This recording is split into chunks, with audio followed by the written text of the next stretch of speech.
What's up, guys? My name is Lex. This is Poker Vlog number 10, episode number 2 here in Dallas. We're still at Texas Card House. Day 1 went pretty well. We won about $1,000. Let's see how day 2 goes here. These games play deep. These games are full of action, so we're ready to go. We're going to jump in there, get ourselves on the list. You guys will see every hand today. Let's hope we run good and win some big pots. All right, let's get in there.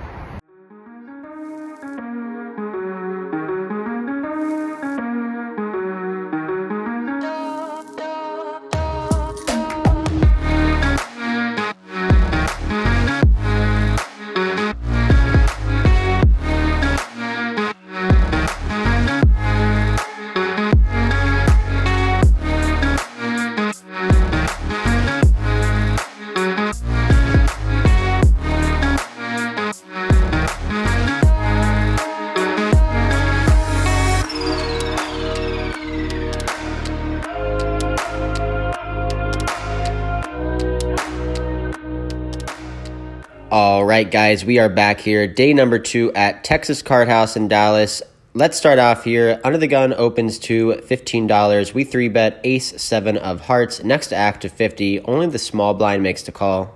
Small blind was playing a lot of hands. He has about $1,500 behind. So we're going heads up here to the flop.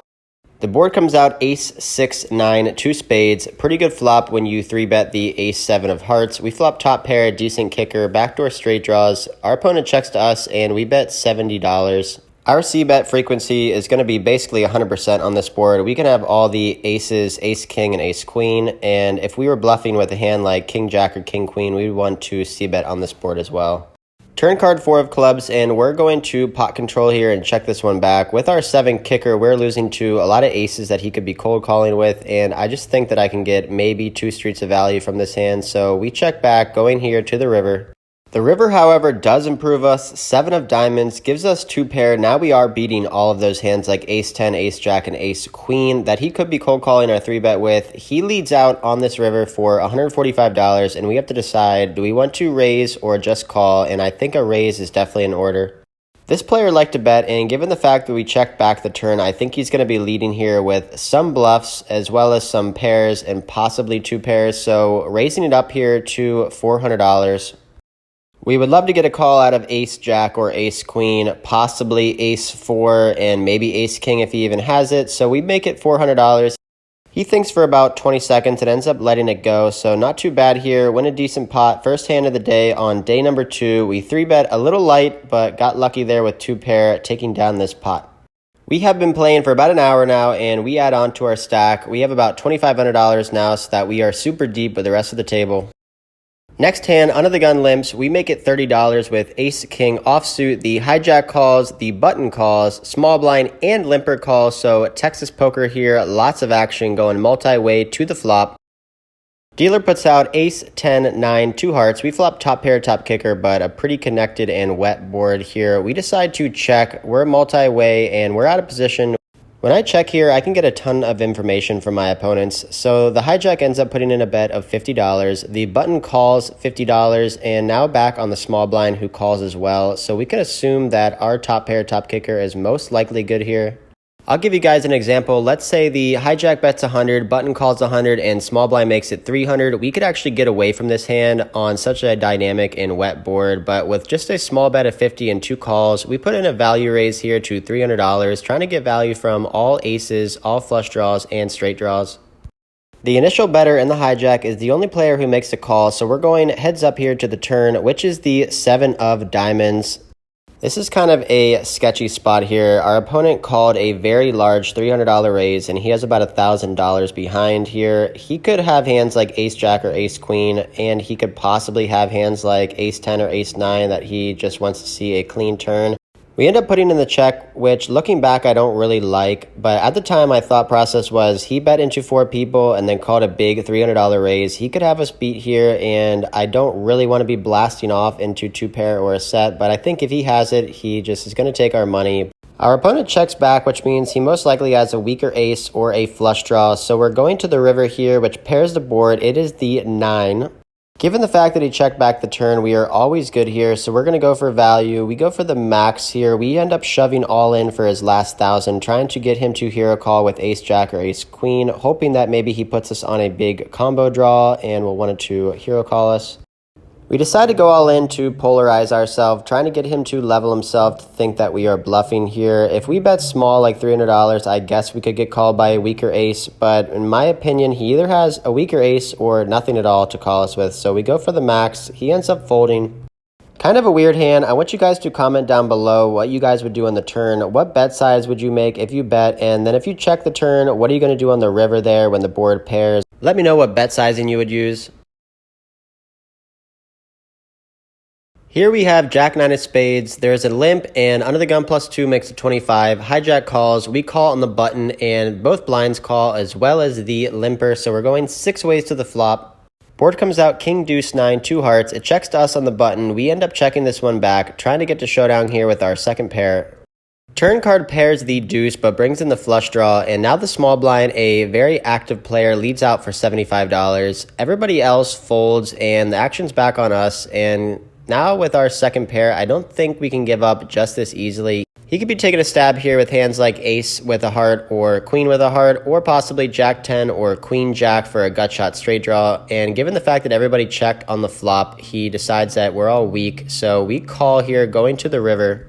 We're trying to fade a heart here and trying to just get the showdown and hopefully win this hand, but the dealer puts out the river, and the river is the 9 of clubs. So we make 9s full of deuces. Pretty awesome river here for us. The pot's pretty big as well, and now it's back on our opponent. I don't expect him to ever be betting with a king or a flush on a double paired board. If he bets here, I can assume that he is bluffing. So he thinks for probably like 30 seconds and bets $425. A huge bet over the size of the pot. We look back at our hand, make sure we still have the 9.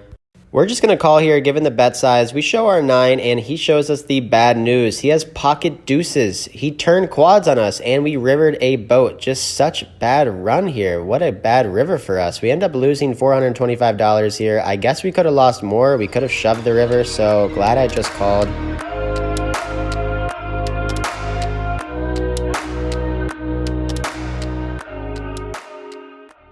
This is definitely one of the most interesting hands of the session here. We make it $25 from early position with pocket 10s. Next to act calls in the button, the same player from the ace-7 suited hand. He makes the call as well, so going 3 ways here.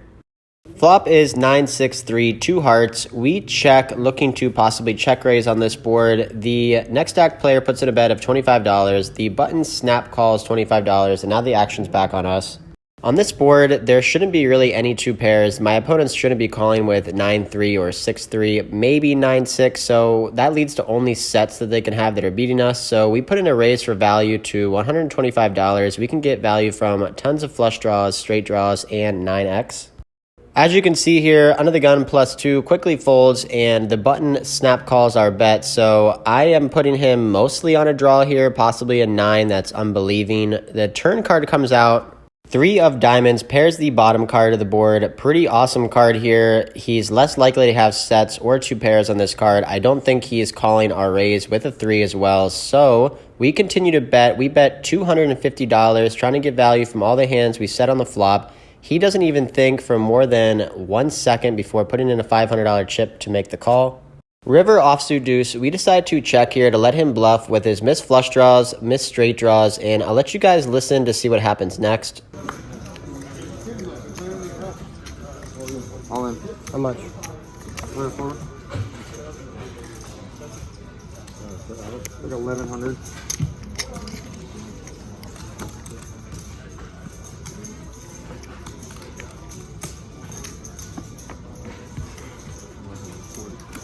Then 55.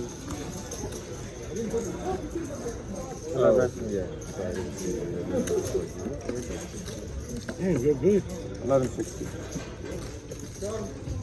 So basically here we check. Our opponent ends up jamming all in for $1,160, a huge bet compared to the size of the pot, and now we just go into the tank. We are thinking forever. We think for about 2 minutes. So while I'm tanking, I'm thinking I'm beating hands like 7-8 or any flush draw, but I'm losing 2 4-5, which is a straight. I'm losing 2 pocket 6s, pocket 9s. I'm losing 2 any 3 with a flush draw as well. So I just don't think this guy has it in him to put all of his money in here with a missed straight draw or flush draw. Every time I call here with one pair hand for a huge bet, they end up showing me a better hand. So I think for a while, and I make the tough fold. It's a tough spot, but I think I was beat there. Let me know what you guys think about this hand.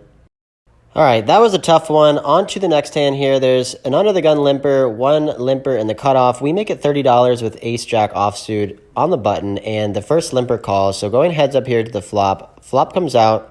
Ace, queen, 10, two clubs. We flop top pair with a gut shot straight draw. We continue for $30, and our opponent check calls. The dealer burns and turns the six of diamonds. He checks to us again. We're going to continue to bet, trying to get value from flush draws and pair plus straight draws. We bet $65, and again, doesn't think too long, makes the call for 65 bucks, going here to the river. 10 of hearts here, and under the gun, just lead jams all in for like $200. Once we get a quick count, we make the call. He shouldn't really have any 10s here. He can have a lot of missed flush draws and also aces that we chop with. So we call. He shows us king 10 offsuit, so he called the whole way with third pair and hit trips on the river. And after those three hands, we are now stuck money. We are up pretty early, and now we are down a couple hundred. So we add on to basically be effective with the whole table so we can cover everybody. We may be stuck a little bit of money, but this is definitely the table to be on. This is a three-way all-in. We are not in this hand, but it's flush draw versus a pair and straight draw versus a set. They end up getting it all in for about $4,000 total, and the straight draw ends up binking the offsuit 6 on the river to scoop this huge, massive pot.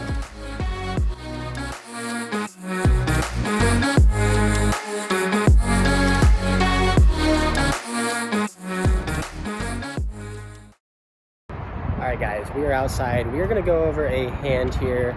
First hand here, the same guy who shoved all in and I hero folded my pocket 10s. He opens to $20. We call on the button with pocket 9s, and the small blind makes the call. So we're going three ways to a flop. Flop comes down king 10 9. Flop bottom set, good flop for us. They check to us and we want to bet. We bet pretty big. We bet 55 into 60, trying to get called by ace queen, ace jack, any 10 or any flush draw. The under the gun razor ends up making the call, so that's looking good for us. Turn card offsuit 6, and he checks us again. We want to size up here. We size up to 175 bucks, and he snap folds, so we get a little bit of money back from that first hand. All right, next hand here, we have ace king in middle position. Under the gun raises to 20 bucks, and he has about $1,500. We cover him, so we want to put in a 3-bet. We 3-bet to $75. Could actually be 3-betting a little bit bigger given the stack sizes are so big. He ends up making the call, so going heads up to a flop, and the flop is ace 10 9 rainbow. Checks to us. We bet pretty big like we would with our king queen, king jack, all of our aces, and possibly pocket 10s and pocket 9s. So we bet $100 into roughly 150-ish, and he makes the call. Turn card is the 9, so pairs the bottom card. This is decent for us, but I think that I can only get 2 streets of value, so I check this one back with my ace king. River card is an 8, so brings in queen jack open-ended and also gives some 2 pairs. Actually, no, that's not right. No 2 pairs. So when he leads out here for $220, we could raise with ace king, but it is a 3-bet pot. We got some value on the flop, and now on the river, we're really only beating ace jack and ace queen. So if we raise to, let's say, $400, he may call with these hands, he may not. So we're going pretty thin if we're raising here. So I decide just to call on the river, and he shows ace queen, so we could have possibly raised for value to maybe $500, and he might have called. But we ended up 3-betting, getting a street of value on the flop and on the river, so pretty happy with that.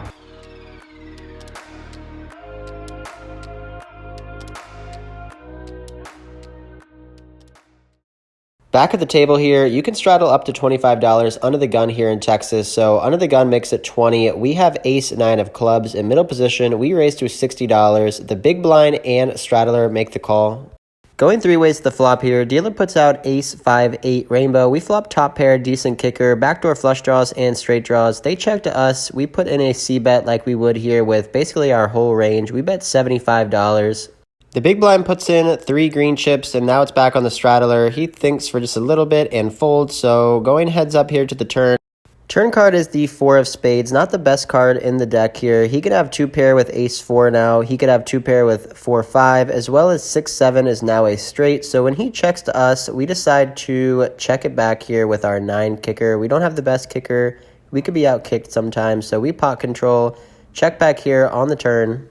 The last card here is the Jack of Spades, brings in the backdoor spade draw. Our opponent checks again. We decide to just take this one to showdown. We check back our ace 9. We show it, and we are good here. We scoop in our last pot of the night.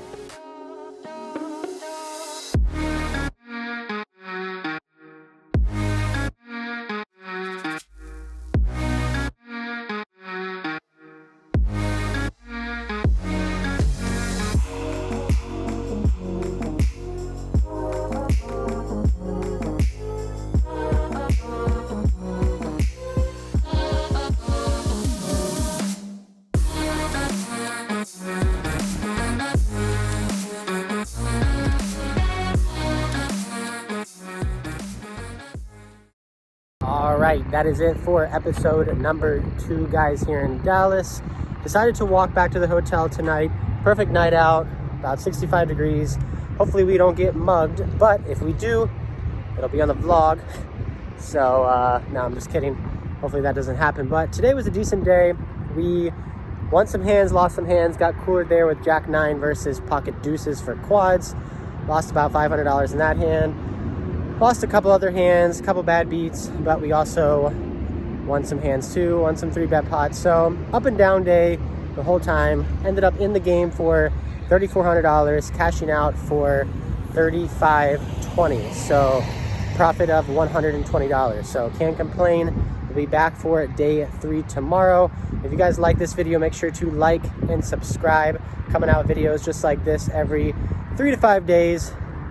Hope you guys enjoyed this one. Until next time, I'll see you.